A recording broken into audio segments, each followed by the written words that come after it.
स्वागत स्वागत स्वागत। जी हाँ, हेलो, नमस्कार, आदाब, सत श्री अकाल। स्वागत करता हूं मैं साहिर कमाल और आप सभी के हिंदी माध्यम के सर्वश्रेष्ठ चैनल जय महादेव विद्याकुल के इस ऑनलाइन प्लेटफॉर्म पर आ गई आप सभी की सबसे इंपॉर्टेंट वीडियो, जिसकी डिमांड हर एक बच्चा, जो भी इंग्लिश लर्नर है, जो भी अपने इनिशियल टाइम पर है, बिगिनर है जो इंग्लिश का, उसको सबसे ज्यादा जरूरत होती है कि सर वो सब तो ठीक है कि हम इंग्लिश ग्रामर के रूल रट लेते हैं, लेकिन सबसे बड़ी प्रॉब्लम आती है हम उसमें लिखें क्या। ऑफ कोर्स वोकैबुलरी इंक्रीमेंट की प्रॉब्लम, मतलब शब्दकोश भंडार कैसे बढ़ाएं। आज के शॉर्ट वीडियो में आप सभी को ये जानने को मिलेगा कि हमारे पास वो तीन तरीके हैं, तीन ट्रिक हैं, एक के बाद एक धमाकेदार ट्रिक, शानदार ट्रिक आप सभी को इस छोटे से सेशन में मिलने वाला है। तो वीडियो के अंत तक बने रहेंगे और आप सभी को वो सारी बातें बताई जाएंगी जो आप अपनी वोकैबुलरी को बढ़ाने में इस्तेमाल कर सकते हैं। और क्या है वो तरीके, सिंपल सी बात बता दें, इंग्लिश कब कैसे कहां सीखना है। क्या ए से लेकर जेड तक सीखी जाए, ABCD से स्टार्ट किया जाए? गलत। जहां से इंग्लिश शुरू करना है वहां से करिए, वहां से ये तीनों ट्रिक अप्लाई करिए। आज जानेंगे वो कौन सी तरीके हैं, वो कौन से ट्रिक्स हैं कि जिनका इस्तेमाल करके हम अपने हजारों शब्दों का भंडार अपने अंदर समा सकते हैं। हजारों शब्द जो हमारे लिए जरूरी हैं, जो हमारी कन्वर्सेशन, हमारी राइटिंग में जरूरी है।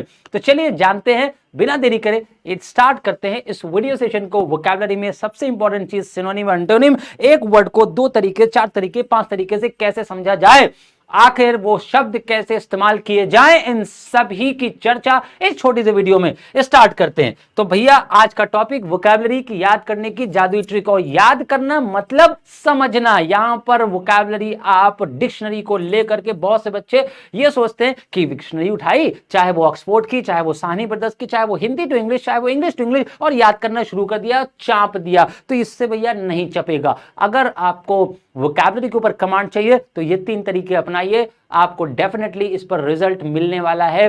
तो स्टार्ट करते हैं आज की वो पहली ट्रिक। लेट्स सी क्या है ट्रिक नंबर 1। क्या कहता है, आपके सामने लिखा हुआ है पार्ट्स ऑफ स्पीच जानकर। जी हां, पहली ट्रिक में आप जान सकते हैं किसी भी वर्ड का पार्ट्स ऑफ स्पीच और उस पार्ट्स ऑफ स्पीच से बनने वाले और उसके अदर पार्ट्स ऑफ स्पीच को जान करके। Number 1, she is beautiful. अगर यहां पर इस शब्द को देखा आपने तो ब्यूटीफुल आपने देखने पर आपको यह लगना चाहिए कि ब्यूटीफुल वर्ड बना कैसे। ऑफकोर्स ये वर्ड बना है ब्यूटी वर्ड से। तो ब्यूटी वर्ड आपने ऑफकोर्स सुना होगा। अगर ब्यूटी से ब्यूटीफुल बनता है तो ब्यूटी से ही ब्यूटीफुल बनता है, और ब्यूटीफुल से ही ब्यूटीफुली बनता है, और ब्यूटी से ही ब्यूटीफाई बनता है। ये चार शब्द अगर आप एक सेंटेंस में लिख लें, अगर हम ये कहें कि आई राइट ब्यूटीफुली, तो वही अर्थ इसका भी आएगा, भाव। ठीक है। अगर हम ये कहें तो हम ये भी कह सकते हैं I am beautiful in writing, तो ये भी आपका वही सेंस देगा जो आपका पहला सेंटेंस देगा। तो जो अर्थ इसका वही अर्थ इसका। इस तरीके से आप एक शब्द से चार शब्द सीख सकते हैं। ब्यूटीफुल वर्ड बना ब्यूटी से। तो इसमें कैसे और क्या है ये, तो ये ब्यूटीफुल वर्ड है बेटा एक एडजेक्टिव, ठीक है। ब्यूटी वर्ड है एक नाउन, ठीक है। ब्यूटीफाई वर्ड है एक वर्ब, और ब्यूटीफुली वर्ड है एक एडवर्ब। जिस तरीके से यहां पर देखें तो Rana Pratap was very brave. Rana Pratap बहुत ही बहादुर थे। तो ऑफकोर्स अगर वो बहादुर थे तो वो बहादुरी से लड़ते थे, भाव तो यही है, बहादुरी से लड़ते थे। तो अगर बहादुरी से वर्ड आ जाए अगर कहीं पर, तो वो वर्ड बन जाता है एडवर्ब, ब्रेवली लिखा जाएगा। और एक शब्द को जान करके आप 3 से 4 शब्द मैक्सिमम, आप किसी एक शब्द के 4 शब्द बना सकते हैं, मैक्सिमम बना सकते हैं, बना ही लेंगे, ये कहीं नहीं कहा जा रहा। हर शब्द के 4 शब्द नहीं होते, लेकिन मैक्सिमम शब्दों के 4 शब्द बन सकते हैं। मतलब एक वर्ब है तो उसका नाउन, अगर एक नाउन है तो उसका एडजेक्टिव, अगर एक एडजेक्टिव है तो उसका नाउन, अगर एक एडजेक्टिव है तो उसका एडवर्ब, अगर एक एडजेक्टिव है तो उसका वर्ब। तो वर्ब से एडजेक्टिव, एडवर्ब से वर्ब, वर्ब से नाउन, नाउन से वर्ब। इस तरीके से आप एक शब्द का भाव जान करके 4 शब्दों का प्रयोग अपने सेंटेंस में, उस तरीके से आप वोकैबुलरी को बढ़ा सकते हैं। This was the very first trick. तो इन्हीं ट्रिक को थोड़ा सा आगे बढ़ाए। यहां पर लिखा है डिसग्रेस, थोड़ा सा जानने वाली बात है। इस डिसग्रेस वर्ड पर अगर आपने सोचा कि यू आर डिसग्रेस है, तो डिसग्रेस वर्ड पे जरा ध्यान दीजिए। तो ये 2 वर्ड से मिलकर बना है। एक वर्ड था डिस और दूसरा वर्ड था ग्रेस। हालांकि ये वर्ड नहीं, this is called the prefix. इसे कहा जाता है प्रीफिक्स। प्रीफिक्स का मतलब जो शब्द के पहले आकर के नया शब्द बनाए उसे हम कहते हैं प्रीफिक्स। आपने हिंदी में उपसर्ग और प्रत्यय वर्ड सुना होगा। तो प्रीफिक्स वर्ड लगा करके किसी भी वर्ड का एंटोनी बनाया जा सकता है। Then why do you think only the one word that you heard और that you want to speak, that you want to write in your sentences, अपने सेंटेंसेस में अगर एक वर्ड लिख रहे तो उस वर्ड से चारों तरफ ऑल राउंड उसके बारे में जान करके आप अपनी वोकैबुलरी को बढ़ा सकते हैं। डिसग्रेस वर्ड ग्रेस वर्ड से बना, ग्रेस का मतलब अगर जान गए तो डिसग्रेस का मतलब बताने में या जानने में कोई आपको दिक्कत नहीं होनी चाहिए, क्योंकि उसका ऑपोजिट हो गया। बहुत से ऐसे वर्ड बनेंगे जिस वर्ड के लास्ट में सफिक्स लगा दीजिए, जैसे कि यहां तो नहीं लगेगा, ठीक, उसके अलावा ब्रेव यहां पर अगर लगेगा भी तो वो सिमिलर शब्द की मीनिंग देगा, मतलब उसका मीनिंग पॉजिटिव ही होगा। इसका ऑपोजिट है, यहां पर ना तो लास्ट में कुछ लगाने से बनेगा ना तो शुरुआत में, तो हर एक शब्द पे ऐसा नहीं होगा, कुछ शब्दों पे ऐसा होगा। लास्ट में अगर आपने कुछ वर्ड लगा दिया तो फिर आपने उसे ऑपोजिट फॉर्म में कर दिया। ऐसे बहुत से वर्ड्स आएंगे। ट्रिक नंबर 2 पे चलते हैं। ट्रिक नंबर 2 कहती है हिंग्लिश में प्रयोग करें। एक वर्ड नया है, हिंग्लिश। जी हां, हम भारतीय हैं और हम भारतीय पूरी प्रॉपर इंग्लिश नहीं बोल पाते, हम बोलते हैं Hindi plus English, that is called Hinglish. तो हिंग्लिश का प्रयोग भी भाई, आज हमारे पास हजारों टूल्स हैं, खास तौर से हमारे पास सबसे बड़ा टूल्स है मोबाइल फोन। हमारे पास मोबाइल फोन में सैकड़ों एप्स हैं, उस एप्स में भी सबसे ज्यादा इंपॉर्टेंट अगर ऐप की बात करें दैट इज यूट्यूब, और उसके बाद फिर हमारे पास गूगल बाबा की जय, लाइक साहिर बाबा की जय, as you already named me in the last exam 2023 के स्टूडेंट ने नाम दे दिया। तो उसी तरीके से हम आपको कहते हैं गूगल टूल्स या गूगल बाबा का इस्तेमाल करेंगे तो फिर आपको ऐसे तमाम तरीके मिल जाएंगे, there you can increase your vocabulary. So English क्या है? एक इंग्लिश तो हम व्हाट्सएप पर लिखते हैं, व्हाट्सएप पर लिखते हैं, बिल्कुल लिखते हैं। क्या इंग्लिश में हम वहां पर लेटर्स ऑफ इंग्लिश यूज करते हैं। भाषा हमारी हिंदी होती है, जैसे कि तुम कब आओगे तो तुम में TUM लगा दिया गया, बाहर बहुत से लोग TM लिख देते हैं, कब आओगे KB लिख दिया जाता है, तो इसे भी इंग्लिश कह सकते हैं। लेकिन हमारी जो ऐसी कन्वर्सेशनल लैंग्वेज जहां पर हम हिंदी वाक्यों के साथ इंग्लिश यूज करते हैं, and now in 2023 it is not possible to speak Hindi properly. हम प्योर हिंदी का प्रयोग नहीं कर सकते क्योंकि जमाना बदल चुका, टाइम बदल चुका, तो हम इतने आगे बढ़ चुके हैं। अब इंग्लिश हर एक गधे जाहिल गंवार व्यक्ति के मुंह पर भी आ गई है। फिर हम लोग तो तैयारी कर रहे हैं, we are at the level of competition, we are doing our degree, we are in academics. हम चाहे 12th क्लास के स्टूडेंट हो, चाहे 9th के, चाहे हम BA कर रहे हो, चाहे आप किसी SSC बैंक रेलवे की तैयारी कर रहे हो, तो आप कभी भी किसी भी डिक्शनरी को उठा करके पहले शब्द से याद करने की कोशिश करेंगे, it is just only a waste of time, आपके समय की बर्बादी और कुछ नहीं है। आप जो शब्द सुन रहे हैं केवल उस शब्द पर फोकस करिए, उसी से आगे बढ़िए, उसके बैकफुट पर आने की आवश्यकता नहीं। जैसे यहां लिखा है वह बहुत फ्रेंडली है, अगर आपने ये शब्द सुना किसी के मुंह से या आपने ये सेंटेंस सुना, इस सेंटेंस का प्रयोग वैसे करिए जैसे आपने सुना। अगर कोई व्यक्ति सेंटेंस बोलेगा तो वो ऐसे बोलेगा, यार वो बहुत फ्रेंडली है। जब उसने ये बात बोली तो उसके एक्सप्रेशन को चेक करिए, इसका मतलब कहीं ना कहीं फ्रेंडली से एक पॉजिटिव भाव आ रहा है। क्या तुम हार्ड वर्किंग हो? हार्ड वर्किंग जब किसी से कहा जा रहा है तुम बहुत आलसी हो, तो वहीं पर एक व्यक्ति बोलेगा हार्ड वर्किंग, तो जब आलसी सुना, उस आलसी का ऑपोजिट बोला जाएगा तो आपका सेंटेंस ऑपोजिट हो जाएगा। ध्यान की जरूरत है, ध्यान लगा के देखिए, आपको भाव के अनुसार, एक्सप्रेशंस के अनुसार, इंसान के जो जेस्चर्स हैं उनके अनुसार आपके उस वर्ड की मीनिंग समझ में आएगी। तो हार्ड वर्किंग जब कहा गया, जरूरी आप इसे मेहनती कहो, जरूरी नहीं है, तो आप उसे हार्ड वर्किंग कहोगे और आपके वाक्य में हार्ड वर्किंग आएगा ही आएगा। मेरी सैलरी आज इंक्रीज हुई, वाओ, जब आप किसी व्यक्ति के मुंह से सुनेंगे अबे आज मेरी सैलरी इंक्रीज हुई, सो of course he has smiles on his face, उसके चेहरे पर एक स्माइल होगी। When somebody is saying about his own salary and if he is smiling, if he is laughing, smile अगर कर रहा है या खुश है, हंस रहा है, he is happy, of course increase का मतलब कहीं ना कहीं सैलरी की बढ़ोतरी से होगा।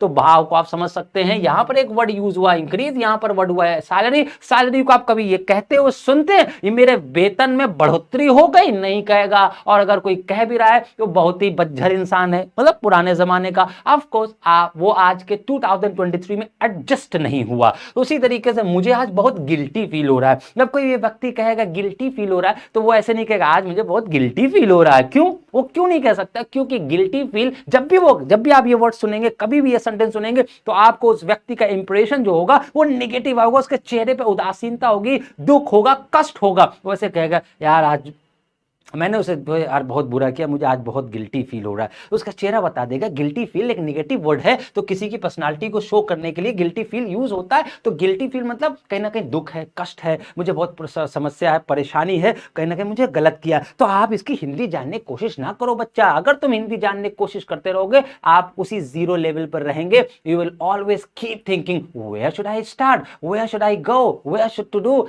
ये सब सोचते रहो, करते रहो।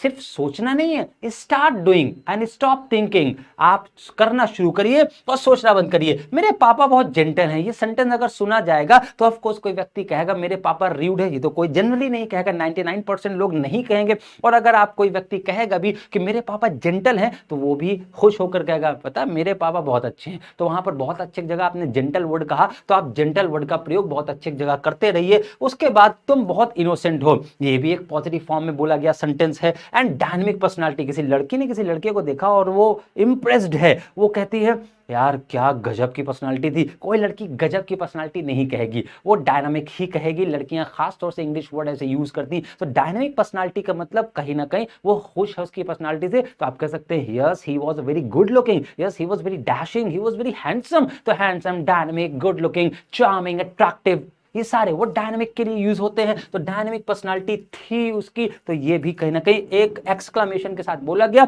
उनका प्रयोग आप डायरेक्टली हिंदी और इंग्लिश मिला करके, you don't need to translate your Hindi sentence into English and then speak. आपको जरूरत नहीं है, आपको वोकैबुलरी, आपका काम क्या है वोकैबुलरी को बढ़ाना। तो वोकैबुलरी कैसे सीखा जाए, just focus on it now.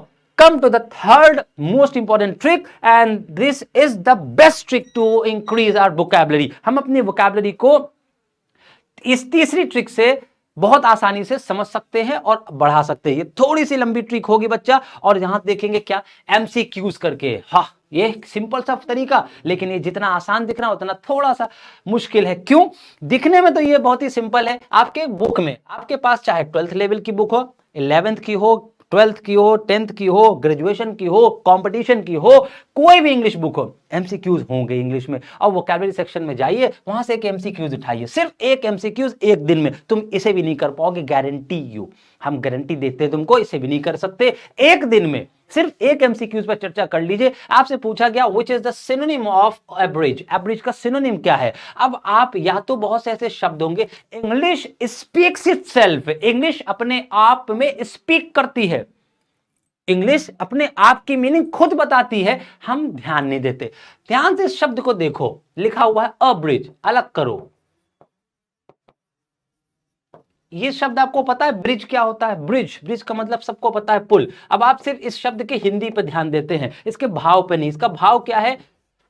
दो स्थानों की दूरी को कम करने वाले चीज को ब्रिज कहा जाता है, क्योंकि इसीलिए ब्रिज बना ही बना है।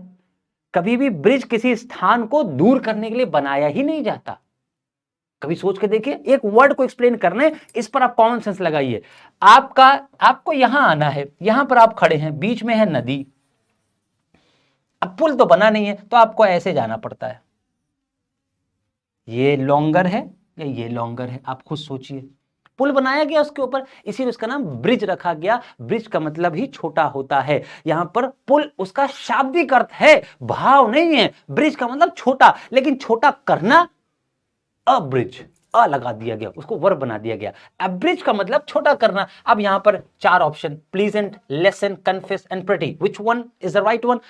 बहुत से बच्चे बता देंगे, बहुत से नहीं। So of course option number B is the right answer, lessen. It is lessen, LESSEN, lesson.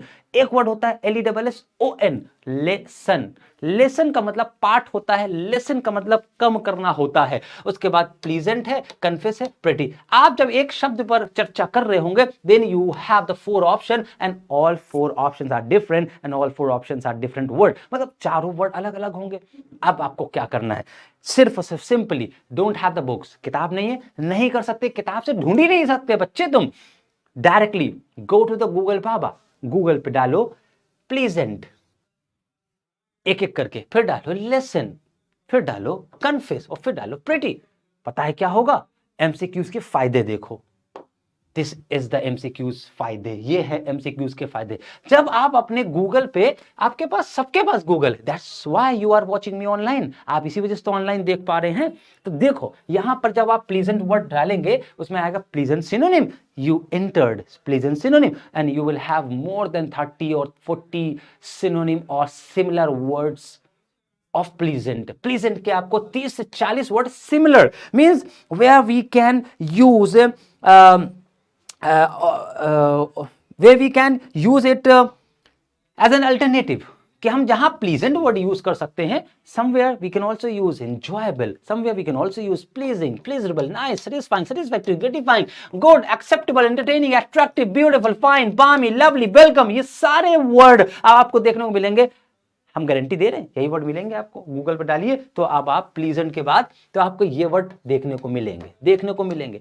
सोचो एक वर्ड, अब बस एक वर्ड आपने जो सुना, या जिस वर्ड की हिंदी नहीं, इंग्लिश नहीं आ रही, केवल आपने वो वर्ड सोचा और उस वर्ड को केवल गूगल पे डाला, और गूगल पे डालने के बाद आपको 40 वर्ड मिलेंगे। अब पता है क्या होगा, वो एक ट्री की तरीके से, एक ट्री चार्ट होता है ना, उस तरीके से आपको देखने को मिलेगा, और आप अपने नोट्स बनाना शुरू करिए। आपने एक वर्ड डाला प्लीजेंट, तो प्लीजेंट वर्ड, अब आप जरा ध्यान से सोचिए, अगर आप इस पे दूसरी वाली ट्री के लगा लिया पहली वाली ट्री, तो आपने वहां देखा था कि पार्ट्स ऑफ स्पीच का यूज करके जब आप एक वर्ड प्लीजेंट देखेंगे, तो बच्चा प्लीजेंट देखने के बाद आपको ये पता चलेगा कि ये वर्ड था प्लीज, दूसरा वर्ड आपको पता चला, उसी वर्ड से बना है प्लीजेंट, उसी वर्ड से बना है प्लीजिंग, उसी वर्ड से बना है प्लीजर, उसी वर्ड से बना है प्लीजरेबल। कितने शब्द बन रहे हैं? आप कहते हैं इंक्रीमेंट कैसे करें सर, ये देखिए 1 2 3 4, किस एक शब्द से? इसी शब्द से कहीं तक रिलेटेड है कि नहीं है, इसी शब्द से बनेंगे। अगर आप इंजॉयबल वर्ड के ऊपर चले जाएंगे, आपको इंजॉयबल डायरेक्ट नहीं मिला। अब आप जरा ध्यान से सोचिए कि इंजॉयबल क्या है, ये है एन लगाकर जॉय में एक नया शब्द बना एंजॉय, उसी वर्ड में एबल लगा दिया तो वर्ड बना एंजॉयबल, इसी में एक दूसरा सफिक्स लगाया तो एंजॉयमेंट। आप कहते हैं सर कैसे इंक्रीज करें, आप करना नहीं चाहते, करके देखिए, you will have more than you think, आपकी सोच से कहीं ज्यादा आपकी वोकैबुलरी स्ट्रांग होगी। लेकिन आप 1 से 2 दिन गहन अध्ययन करिए। Is it the right way? Of course this is the best way to increase. अब आप सोचे ए से लेकर के जेड तक सारे वर्ड याद हो जाए, इम्पॉसिबल। भगवान के अलावा दुनिया में कोई याद नहीं कर सकता, ए से लेकर के जेड तक कोई शब्द याद नहीं कर सकता। Which is for you, which is required for you, which you want to learn, you start learning them by entering on Google बाबा। वहां पर जाइए, उस एक शब्द पर डालिए, एंटर मारिए, और आपको 40 शब्द मिले, उस 40 शब्द को लिखिए, उस 40 शब्द के हर एक शब्द से बनने वाले नए शब्द आपको मिलेंगे। एक दिन में तुम्हें 100 शब्द देखने को मिलेंगे, उस 100 शब्द में कम से कम 10 शब्द तुम्हारे दिमाग में रह जाएंगे, और इस तरीके से आप साल भर के अंदर 3 से 4 हजार शब्द याद कर लेंगे। याद नहीं करना बच्चा, उन सारे शब्दों का प्रयोग करिए, क्योंकि ट्रिक नंबर 1 कहती है पार्ट्स ऑफ स्पीच जानिए। अगर कहीं पर एंजॉय लिखा है तो कहीं पर एंजॉयबल भी लिखा जाएगा। Think of the sentence, think of the condition, and then insert the right word at the right place। जहां पर एडजेक्टिव होगा यूज वहां नाउन नहीं होगा, जहां नाउन होगा वहां वर्ब नहीं होगी, जहां वर्ब होगा वहां एडवर्ब नहीं हो सकता। But all the 4 give the same sense। Then what is the problem? Problem in our work, we don't want to do work, so without pain we cannot gain, no pain no gain, so it is very simple। कुछ तो मेहनत करनी पड़ेगी, but think of the process, think of the method. तो ये थे आपके। अब आप प्लीजिंग देख लीजिए, प्लीजरेबल देखिए, नाइस है, इसी वर्ड से एक वर्ड बनता है नाइसली। इसी वर्ड सेटिस्फाइंग को देखिए, ये वर्ड बना है सेटिस्फाई से। किससे बना है? सेटिस्फाई से। सेटिस्फैक्ट्री इसी वर्ड से बना। ग्रेट से ग्रेटिफाई बना। गुड से अगर आप देखें तो गुड से गुडनेस बनेगा। जब आप इंटर मारेंगे तो आपको गुड से एक प्लूरल वर्ड दिखाई देगा, गुड्स। जब आप गुड्स को इंटर मारेंगे तब आपको लगेज वर्ड दिखाई देगा, बैगेज वर्ड दिखाई देगा, आइटम्स वर्ड दिखाई देगा, आर्टिकल्स वर्ड दिखाई देगा। एक शब्द ऊपर चले जाओ तो आपको एक पूरा चार्ट बन के तैयार हो जाएगा एमसीक्यूज के फायदे में। अगर आप लेसन वर्ड को एंटर करेंगे बच्चा, लेसन, तो आपको ये reduce, decrease, diminish, minimize, deplete, lower, ease, abate, dwindle, cut, curtail, shrink, shorten, abridge, condense and trim ये दिखाई देगा। देखो यहां पर लेसन वर्ड का मतलब क्या है, एब्रिज। एब्रिज का मतलब क्या है, कम करना। शॉर्टन का मतलब छोटा करना। श्रिंक का मतलब सिकुड़ना। कर्टेल का मतलब कम करना। कट का मतलब काट देना। ड्विंडल का मतलब कम करना। अबेट का मतलब डाउन करना। रिड्यूस का मतलब भी गिराना। डिक्रीज का मतलब भी नीचे आना। डिमिनिश का मतलब होता है गायब होना। मिनिमाइज का मतलब होता है छोटा करना। डिप्लीट का मतलब होता है क्षय करना। लोअर का मतलब होता है डाउन करना। इजी का मतलब होता है आराम देना। ट्रिम का मतलब होता है काट छांट करना। कंडेंस का मतलब होता है घना कर देना। तो ये भाव सब एक ही मिलेंगे। अगर आप केवल इस शब्द को सर्च मान लें गूगल पर, तब आपको ये सारे शब्द मिलेंगे। आप एक एक शब्द की हिंदी कि रिड्यूस मतलब कम करना, अच्छा सर फिर डिक्रीज मतलब क्या, ऐसे नहीं चलेगा। तो ये सब शब्द करेंगे। अब इन शब्दों के पार्ट्स ऑफ स्पीच पे आ जाइए। अगर आप रिड्यूस वर्ड देखेंगे तो इससे नया वर्ड बन के आएगा, ये वर्ड बनेगा रिडक्शन। डिक्रीज होगा तो डिक्रीमेंट भी होगा, तो डिक्रीमेंट नया वर्ड मिलेगा। डिमिनिशिंग वो बन जाएगा। मिनिमाइजिंग बन जाएगा। डिप्लीशन बन जाएगा। लोअर, लो वर्ड से लोअर वर्ड बना। इज इजीनेस बना, इजीली बना। उसके बाद abate, dwindle, cut, curtail, shrink, shorten कैसे बना, शॉर्ट वर्ड था बेटा, इसमें en लगाया गया, एक नया वर्ड बना जो कि वर्ब बना दिया गया। जैसे वहां पर en लगाकर एंजॉय बनाया गया, एक वर्ब बनाई गई, उसी तरीके से यहां en उठाकर लास्ट में लगा दिया गया, शॉर्ट से शॉर्टन बना। कंडेंस, ट्रिम, ऐसे आप अपनी वोकैबुलरी को इंक्रीज कर सकते हैं। सो होप सो ये सारे जो तीनों तरीके हमने आपको बताए, यहां पर एक नया वर्ड है pretty. Now this is your work कि क्या इसके मीनिंग होते हैं, इसके पार्ट्स ऑफ स्पीच क्या है। एक दिन में केवल एक एमसीक्यूज लगाइए, उसके पार्ट्स ऑफ स्पीच जानिए। इससे आसान कुछ भी नहीं होगा, इस पर थोड़ी सी मेहनत करनी पड़ेगी, but you will definitely get the result. So आज की इस वीडियो में इतना ही। सो ऐसे ही मजेदार और शानदार वीडियो पाने के लिए हमारे चैनल जय माधव विद्याकुल पर बने रहें, और अब तक चैनल को सब्सक्राइब ना किया हो, so do subscribe this channel for such a great content. Thank you so much for watching this video.